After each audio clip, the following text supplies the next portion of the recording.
Welcome to The World Awaits. Travel tales to inspire your wanderlust. I'm Kirsty Bedford, journalist, editor and travel writer. And I'm Belinda Jackson, author, travel journalist and columnist, and we're your weekly co-hosts. Welcome back to The World Awaits. Happy New Year, everyone. Happy New Year! Hi, everyone. We are so excited to bring you our 76th episode, which is our first fresh episode for 2025 after our summer series, which we hope you enjoyed. This is a very special mini-series brought to you by Explore Worldwide. So before we get into that, let's do a quick roundup. I had a really special Christmas and New Year this year with the family in Vienna. Froze my chops off. It was that really cold, still, frigid cold that only Central Europe can do. And we'll be doing a full interview on Vienna, gorgeous Vienna, and its surrounds in a couple of weeks' time. So hang out for that one. And I haven't seen you forever, Kirsty. How was your Christmas and your New Year? And I think you've got a bit of news for us as well, haven't you?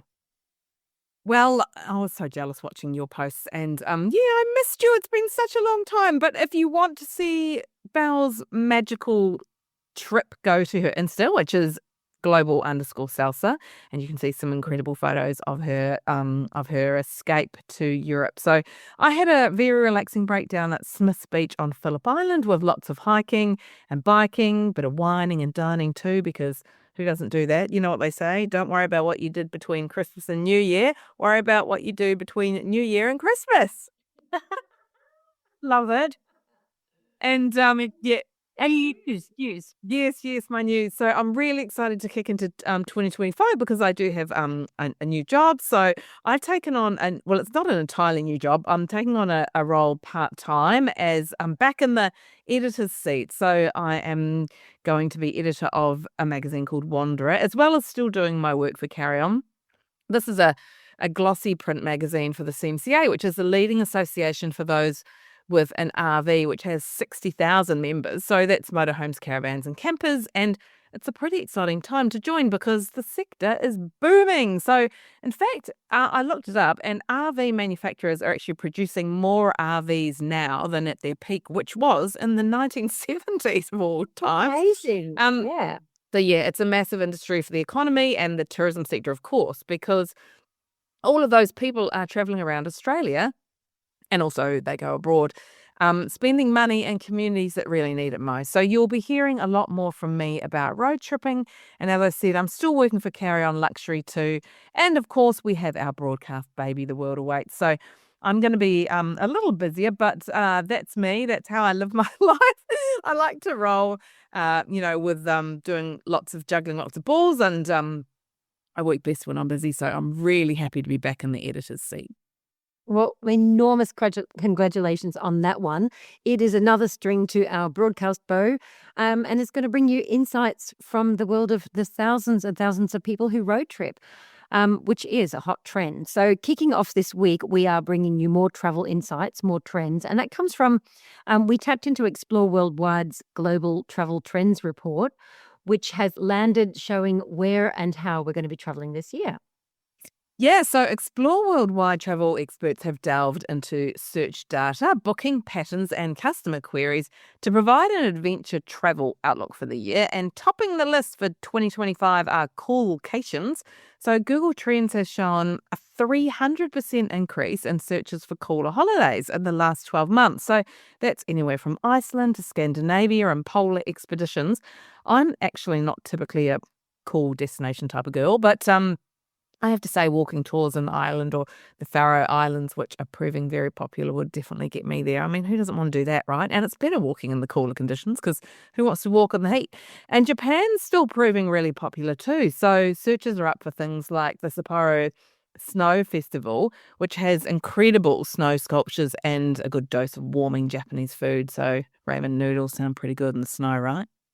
Yeah, I think my Vienna trip qualifies as a coolcation, right?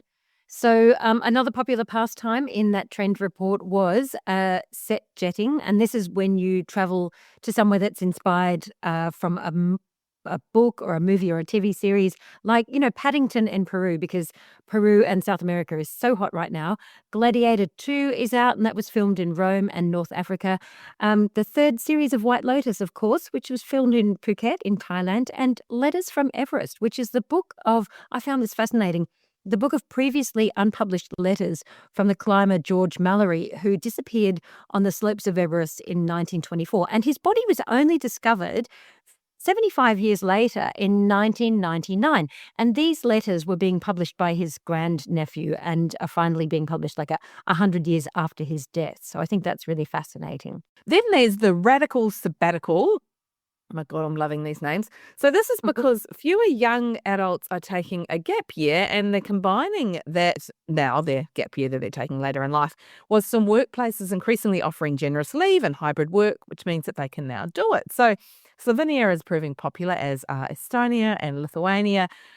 Or some might even spend a month in Europe and then combine that with a trip somewhere else. So I know you did a lot of travel in your 20s, Belle. Did you do an actual official gap year? No, I didn't. My gap year was spent saving money to go to university. So I just waitressed and tempt my backside off. I wasn't in a position to blow it on travel at that point in my life. Been doing it ever since. Well, I mean, once I was done at uni, you did not see my heels for dust. So, London, living in Edinburgh before I settled down for a very long stint in Dublin and didn't come home for 8 years. Yeah, but that was, and that's where I did all my Eastern European and Russian travel at that time. What about you, though? Yes, I also didn't do the official gap year after school, but because I also went into, well, I was actually really focused on work. So I was in my first journalist job and news journalism, and so I was sort of throwing myself into my career. But I did do the customary European tour in my 20s, so it's like cycling along the French Riviera and zipping around Tuscany on a scooter, because who doesn't want to be doing that? Yeah, right. I thought also, doing bus tours with 20 tours and 20 countries in 20 days, wasn't it? But now one of the big trends, and I love this one. This is one of my favorites. It just makes my heart sing. One of the big trends for 2025, according to the report, is astrotourism, which I totally agree with. So if you jump back to episode 61, that's where I interviewed Marnie Ogg about the rise of tourism dedicated to stargazing and other phenomena in the skies above us. So, of course, the Northern and Southern Lights are the most popular events around astrotourism, and you can do it in some of the world's most incredible locations, like Finnish Lapland, where the dark skies and the lack of light pollution means you get the best chance to view an aurora. And here you can then, so you build a holiday around that. You can combine it with a Sami culture experience, like visiting a local reindeer herder and husky sledding, which is just so fabulous. And I'm also a bit of a desert rat, so it's great to see mentioned that desert camps also offer incredible sky gazing experiences, such as Jordan, like that's Wadi Rum, and Oman, where I just came back from a few months ago, and the Atacama Desert in northern Argentina, all amazing locations in their own right, but exceptional stargazing and astrotourism destinations too. And rounding out the top experiences are those looking for change. So, in this world of busy schedules, always on and overthinking brains and seemingly endless feeds of doom, travellers are choosing something completely removed from our day-to-day routine. So it could be a foodie tour in Turkey, right up your alley, Belle, or a safari in Sri Lanka, which I've done and absolutely loved, which is an amazing way to experience that island nation. And lastly, Aussies are increasingly seeking accessible luxury travel where, as well as bucket list sites and life-affirming experiences, they can stay in hand-picked premium accommodation because, who doesn't want the best of both worlds?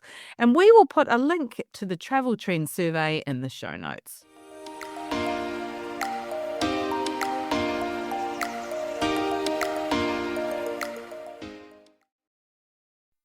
This episode is sponsored by Explore Worldwide, which offers small group adventures with local tour leaders. This week, we are taking you to Italy's glorious Amalfi Coast with Rome-based Australian-Italian author Maria Pasquale. Maria's new book, Mangia, explores the food histories and dishes across regional Italy, including Campania, famed for its fragrant lemons and San Marzano tomatoes. So let's go explore some of the villages and beaches, Maria's favorite eating destinations, and the best times to visit the Amalfi Coast. Maria, welcome to The World Awaits. It's so great to have you back on the podcast. Oh, thanks, Belle. Thanks so much for having me back. Great to speak to you.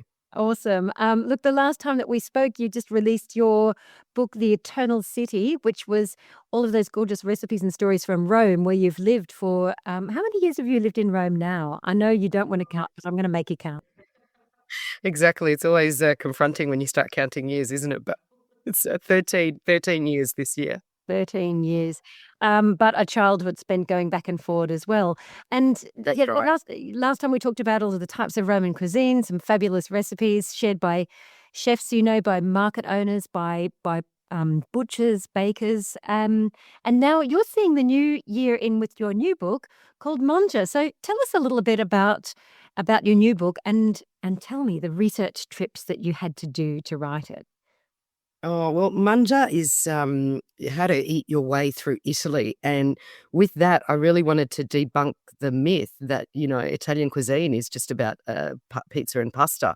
And really, in essence, an Italian cuisine as such doesn't really exist because there is not a homogenous cuisine in Italy. It's so regional and, based on, where you are, you could be having a completely different meal and a completely different cultural experience. So, Mangia is a culinary guide to the entire country.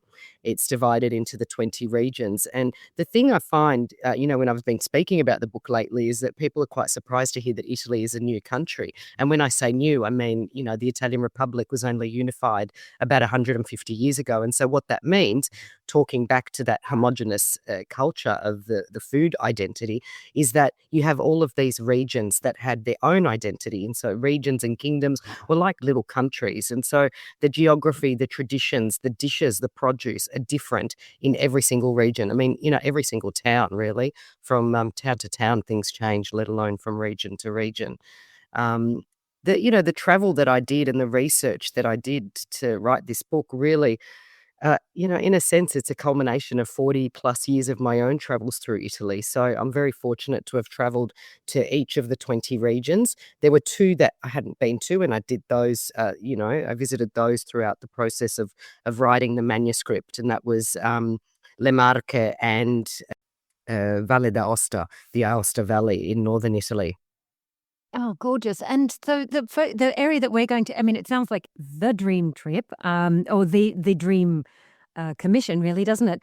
And out of those 20 regions, you included Campania, which is the region that includes the Amalfi Coast, where we're going today. So let's give us a little geography schooling about where exactly the Amalfi Coast is. And what does it mean? What does it mean to you?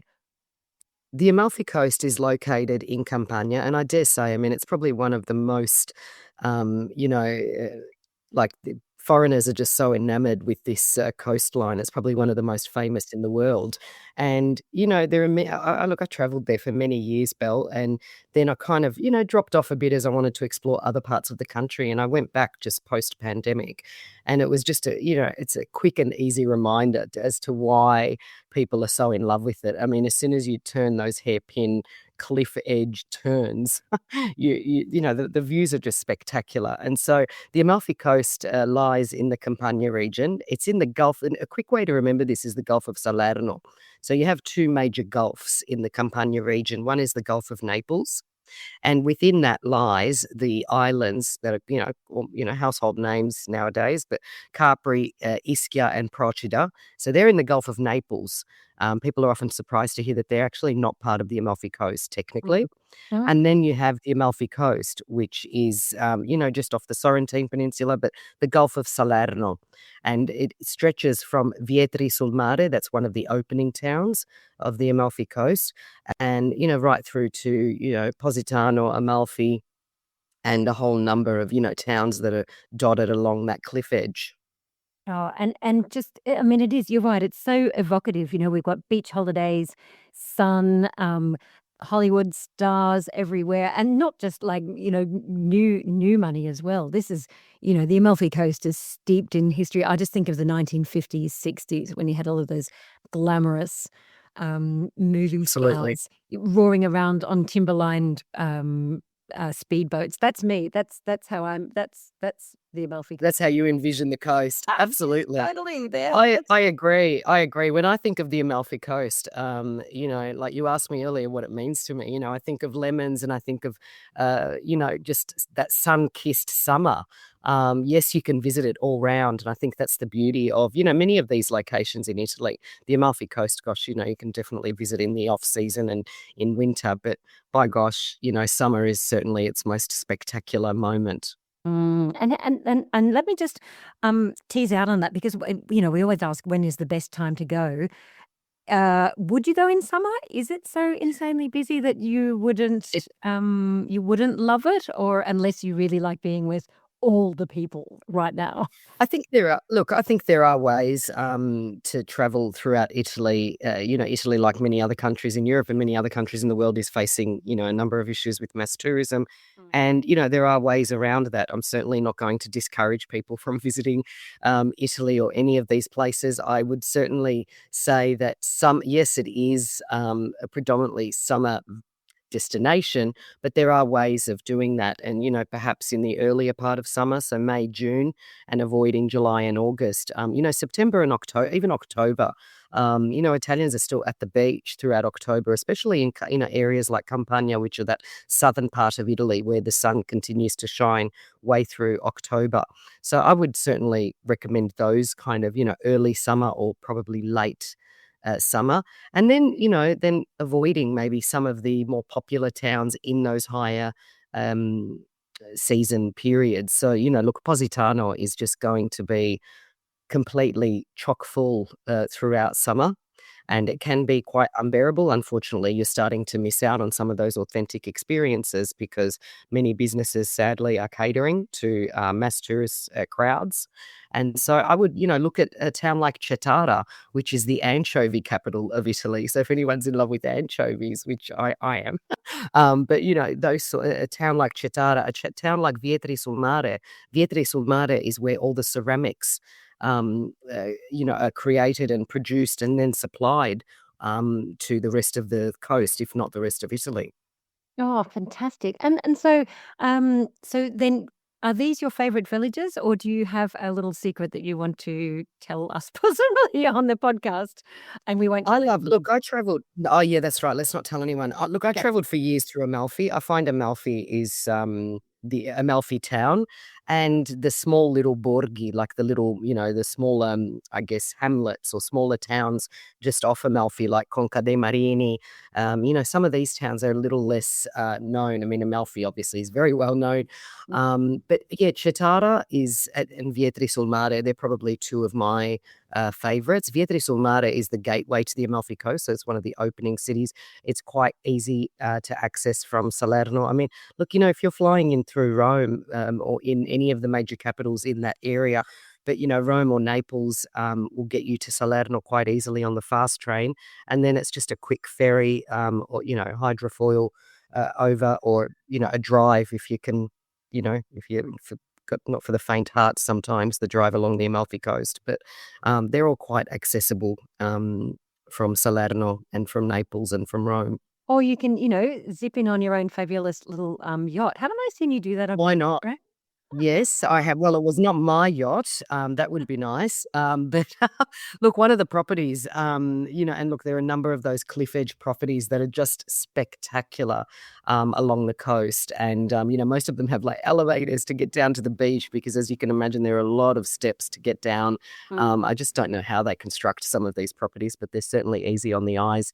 But there is a new property because the Amalfi Coast, for all its, the traffic in a sense that it receives in terms of tourism, hasn't really had many new hotels over the last decade. And they do have a new one called Borgo Sant'Andrea, and it's a luxury boutique hotel, 5 stars, perched on a cliff overlooking the coast. And it combines mid-century modern design with Mediterranean charm, and it has these stunning tiles. It's just a real feast for the eyes. It's that blue and the white and then the hanging ivy. I mean, it's just stunning.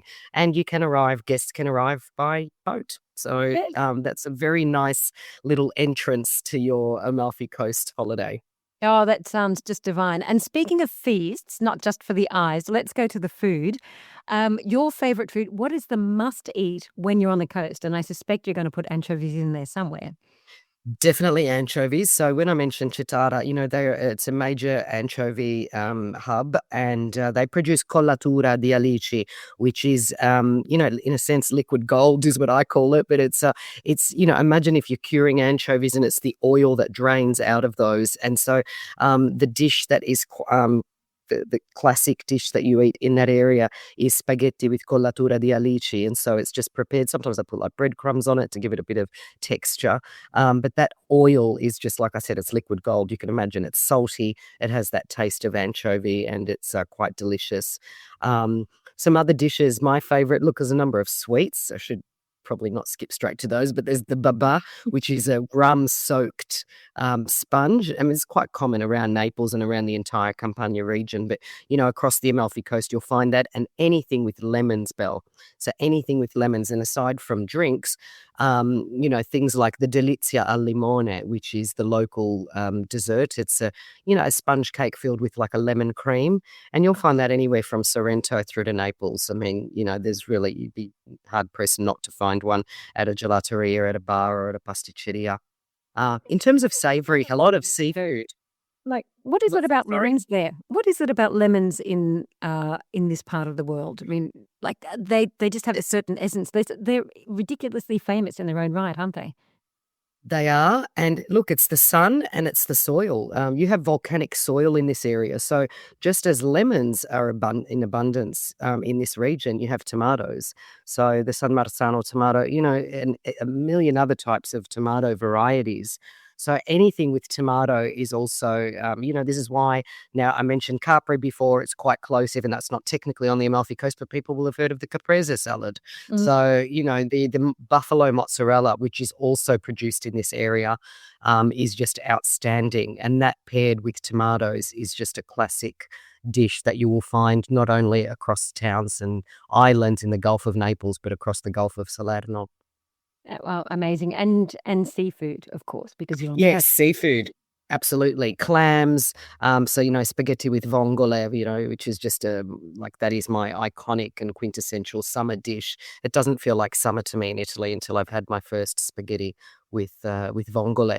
And then you'll have the local pasta around the Amalfi Coast is a scagliatielli, which is like a ribbon, almost think of like a fettuccine, but it's like only probably like finger length. So it's kind of like a short, long pasta, if you like, and it's just a flat made with flour and water.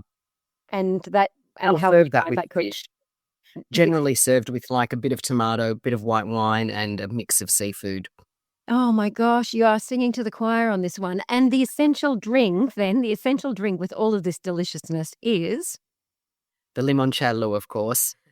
Which, look, you can find limoncello across Italy. I mean, gosh, you find it around the world now. It's just so popular and such an icon of Italy. But limoncello is definitely locally produced just about anywhere. And nowadays, they're also, barmen and mixologists are getting quite creative with, limoncello and using it in cocktails. So you'll find things like a limoncello spritz and a limoncello mojito and all of that sort of stuff. So lemons are just used everywhere. I have seen it actually being blended with prosecco quite a lot, and Mm. and that really is a taste of the start of summer, isn't it? Limoncello and prosecco It is. blend on it, just divine.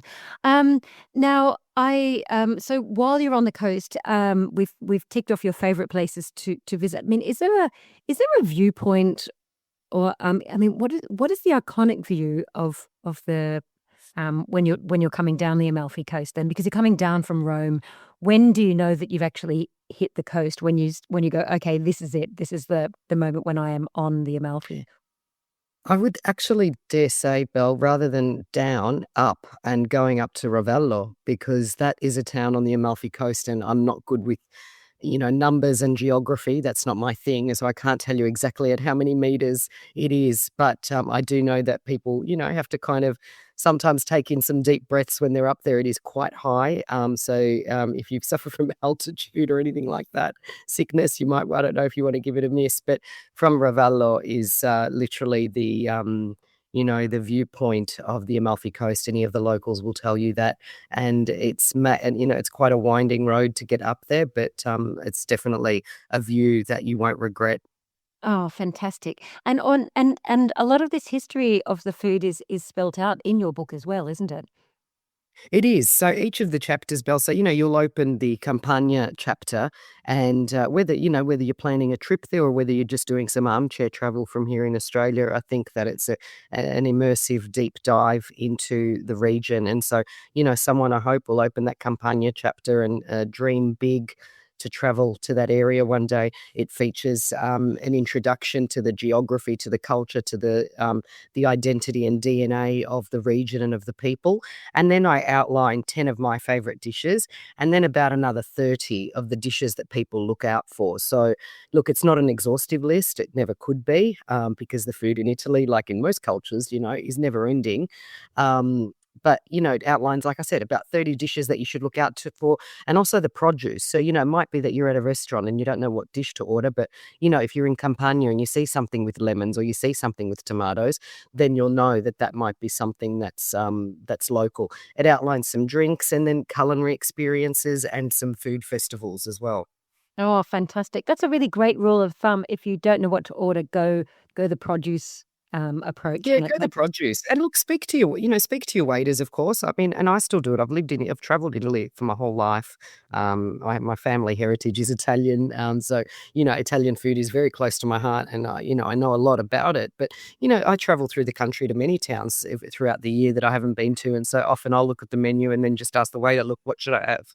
What's good here? What would you have? What's your favorite dish on the menu? So, that never hurts. Yeah, absolutely. Brilliant tip. Now, the final question, which of course we ask all our guests, and you've answered it for me once before, so you're going to have to dig deep for this Have one. I? Way back at the beginning. Your most bizarre travel experience doesn't have to be in Italy, doesn't have to involve food, but you get extra gold stars if it does.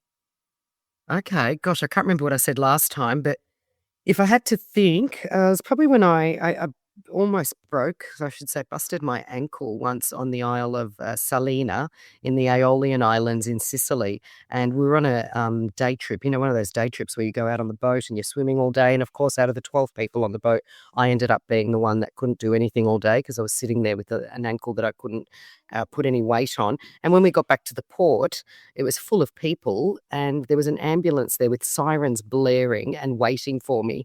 And it was just for an ankle. So I got out, I was like hugely embarrassed. And I was rushed to a local hospital, and they kept saying, we're going to have to airlift you to the mainland. And I was like, oh my gosh, it's only an ankle. So it was just my, first, one of the first early experiences into the Italian health system. And then as most young, smart people do, I kept traveling through, it's not like I flew home to Australia. I wasn't living in Italy at the time. So I kept hopping along on crutches throughout the south of Italy for another 3 weeks, which I dare say did not help my ankle and had to be reconstructed a year later in Australia. Oh my goodness. But, never let an injury get in the way of a good time, right? Never, never. I'm like, I've still got 3 weeks of travel to go. So I'm just gonna have to suck it up. Never gonna go home. Oh, but that sounds like you were celebrated, as the celebrity, being flown out or, shipped out by ambulance. I think that there's a little glang there as well. Just add a bit of glam to it, as always. Absolutely. Just order the limoncello from your stretcher. That's right. That's Yeah. right. Yeah, Love let's that. say we had a few drinks to help the pain and the inflammation. Good job. I'm pleased to see that you actually walk the talk. So, Maria, thanks so much for taking us to the beautiful Amalfi Coast for even just for a few minutes, and really looking forward to deep diving back into your newest book. Congratulations again. Thanks so much, Belle, and you're very welcome. Hope to see you in Italy and having a drink with you there soon. Absolutely, it's a date. Enjoying this episode? Well, you can experience the Amalfi Coast for yourself on Explore's range of tours, traversing its walking trails by ferry, by road and by rail to discover 11th century cathedrals, walk through lemon groves, villages loved by stars of the silver screen and glorious views of the spectacular coastline. Head to exploreworldwide.com.au to find out more.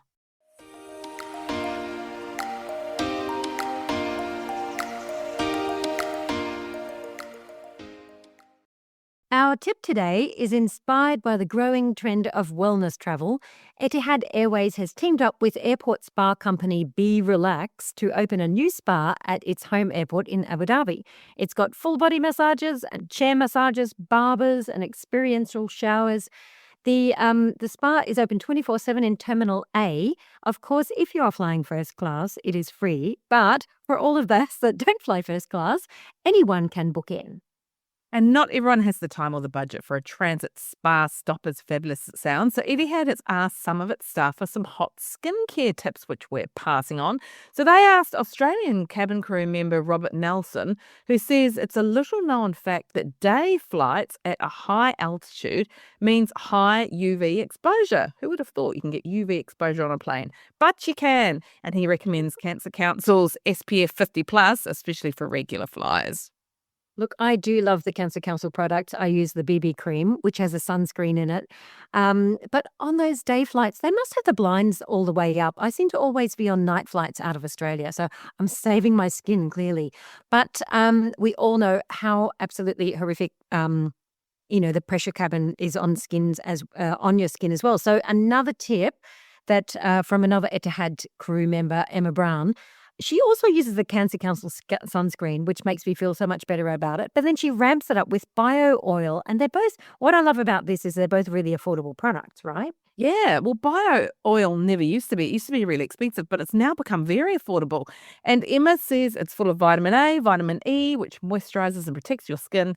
And we all know how dehydrating flying is, so slap a bit of that on as well before you go flying. I do love a bit of slap, I do.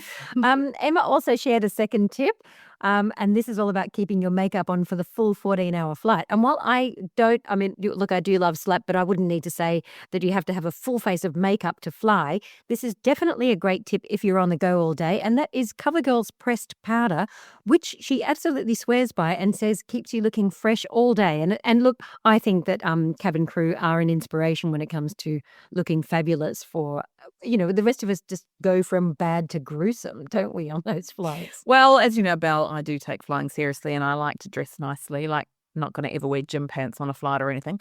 And I do always have a full face of makeup because when you arrive, you feel so much better. You do. It makes you feel a bit better. So I don't know about the pressed powder, but if it wasn't really decent coverage, I'd go for Clinique's Beyond Perfecting. Oh, okay. Well, see, I'm always fascinated about. I actually look. I always touch up before I touch down, as they say in the industry. I am always fascinated by the lipstick that the cabin crew wear. If anyone knows me, knows that I am a red lipstick girl. Clearly wearing it now because audio podcasts. Why not? And do you remember when we corralled the Emirates girls and demanded what lipstick they were wearing? Etihad, so they were all about the red lip. Etihad runs to a softer pink tone, but whatever the colour, it's got to last. And the staff often recommend Maybelline Superstay Matte Ink. And if you're looking for the colour, that soft pink that they use is often Riri, RIRI, if you're here for the detail. Yes, so we've got sidetracked there. Not so much about facial wellness and keeping you hydrated, but onto makeup as well. But hey, look, if you're wearing lots of makeup, you look better. You can feel better. So it's all related, right? And if you're looking at like glow with natural's face, look at glowy. If you're looking for other Be Relax airport spas, you'll find them in Singapore, Kuala Lumpur, and there's one in Frankfurt, also Dubai, and the major hubs in the US airports. You're listening to The World Awaits. Subscribe through our website at theworldawaits.au. Next week, we're taking you to Sri Lanka with Miguel Canet, the brainchild behind Sri Lanka's first long-distance hiking route, the new 300-kilometre The Pico Trail. Venture through tea plantations, forests, cultural and historical sites, and visit remote villages where you'll connect with the local culture. And while you've hopefully got a bit more time on your hands this January, please leave us a rating and a review on Apple Podcasts. Click on our profile, scroll down to the bottom to ratings and reviews and leave us a star rating. And if you're on Spotify, go to our main page and click the 3 dots underneath our photo. Or simply drop us a line at hello@theworldawaits.au. We love nothing more than hearing from our listeners. If you'd like to help support our production costs, you can buy us a coffee at coffee.com/theworldawaits. That's ko-fi.com/theworldawaits, so we can continue to bring you inspirational travel interviews with the world's best. That's a wrap for The World Awaits this week. Click to subscribe anywhere you listen to your favourite pods. And where can people find you, Kirsty? I'm at Kirsty Wrights on Instagram. That's KIRSTIE Wrights, WRITES. And where can people find you, Belle? You can find me at globalsalsa.com or on Insta at global_salsa. Thanks for listening. See you next week.